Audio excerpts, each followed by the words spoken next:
there are steps that we need to take to help us while we're living. Things that, when you don't do any planning and all of a sudden you're in crisis mode, Haley and I get to say, I'm sorry, there's not really any good options now. How many people in this room have had COVID or know people who've had COVID? How many people in this room, I hope not very many, if any, have lost someone to COVID or who went into the hospital and nobody else could get to them?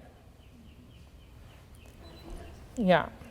How many people do you know, who've had car accidents or other tragedies, a stroke, something where all of a sudden somebody who was totally healthy and fine isn't healthy and fine anymore? We don't get to plan when it's going to happen or what's going to happen.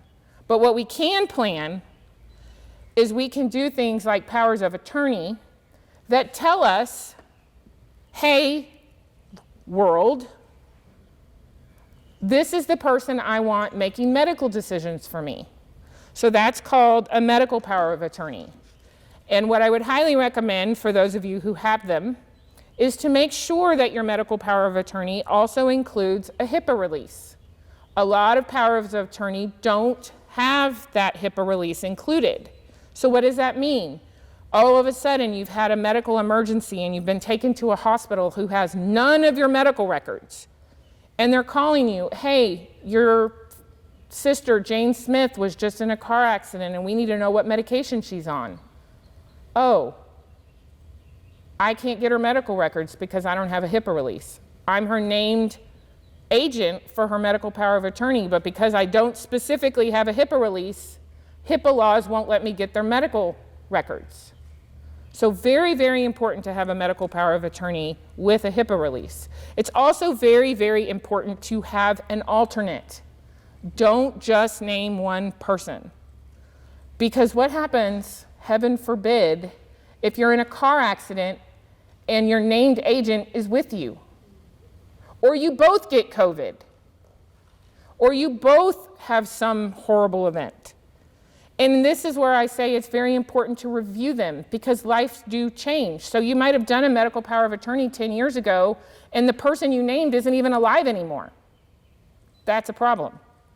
And if you get to the point where somebody has Alzheimer's or somebody has dementia and now they are not legally competent to sign a medical power of attorney, the only option for you to be able to get control and make those decisions is a legal guardianship, which is a horribly expensive and extremely time-consuming process that can be so easily avoided if you just spend $50, $75 and go get a medical power of attorney.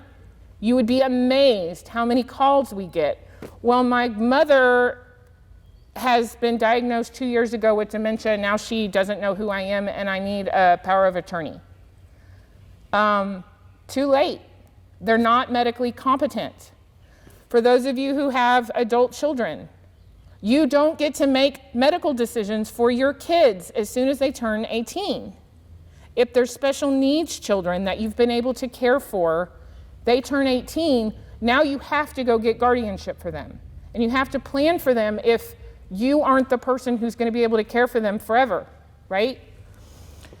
So that's your medical power of attorney. Additionally, there's a financial power of attorney or a durable power of attorney. Those are the same thing. That's the person who is set up to make financial decisions for you, right? So who can sell property? Who can get access to your bank accounts? Who can represent you in legal action because you don't have the mental capacity to do it anymore? Often, the person you name as your medical power of attorney is the same person you name as your financial power of attorney, but it doesn't have to be that way. Maybe you have one sibling that you're really close to who's a nurse, and you want them making your medical decisions, but that same person is horrible with finances. You want to make sure that you're picking people who have the ability to act as you would want them to act. right? You want somebody who maybe shares your value system, who knows you, who isn't going to give all of your money away to the Prince of Ghana.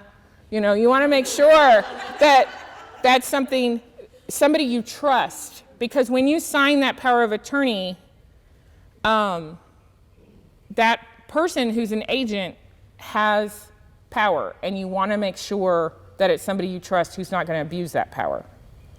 The other thing I would say is, it used to be that we would say that your medical power of attorney would only start when there was a need. So instead of saying it's effective immediately, it's effective upon need. Well, there's a legal term for upon need, and that is 2 doctors say that you're incompetent and now we have to have a medical power of attorney.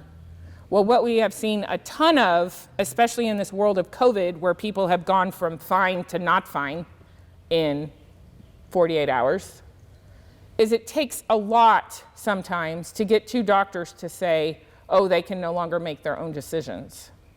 So we have totally changed the way we're drafting medical powers of attorney, and I have stopped letting my clients have a choice. They are all effective immediately. Because that means if you really need it, you can pull it out and it works. So that's just something else. If you have a medical power of attorney, go back and look at that and make sure that it's effective when they need it, which is often immediately. In that same vein with the medical power of attorney, a lot of people will ask me for advanced directives or DNRs. Those are not the same thing. An advanced directive is, hey, I have a terminal condition or I have a life-changing. So you have the cancer diagnosis where you only have 6 months to live, or you've been in a car accident and now you have to be on machines forever. The advanced directive says, do you want to stay on the machines in hopes that you're going to get better, or do you want to be kept comfortable and turn off the machines? Don't make that decision have to be on your family. If you have a desire, do an advanced directive, put it with your medical power of attorney so your family knows what it is you want. Because when you're in the middle of that crisis, it's very helpful for your family to know, hey, this is what she wanted. A DNR is different. That's a do not resuscitate order. That's not something that I usually include in a will package. If somebody calls a paramedic, they have a obligation to try to revive you. That advanced directive doesn't really kick in until you're already attached to machines. So if you are, in the throes of cancer or some other terminal condition and you have a heart attack or stop breathing and you don't want the paramedics to do CPR, then you need to have a DNR. It's an at-home DNR. And the other option that in certain situations, especially when you get like a dementia diagnosis or an Alzheimer's diagnosis, you can also do a designation of guardianship to say, if I lose my mental capacities, this is who I want to be my guardian. This is who I'm choosing to take care of me. Yes, ma'am. Is that not the same as a medical power of attorney? No. Okay. And what's that called again? That's called a designation of guardian. So your agent is making your medical decisions for you. And again, frequently they are the same. But if you know, for instance, that you have the Alzheimer's diagnosis, and maybe you don't want to have your agent to have that responsibility of taking care of everything for you, then maybe you would designate a guardian also. Okay, so those are all like pre-death things. Does everybody understand all of those, and do you have any questions?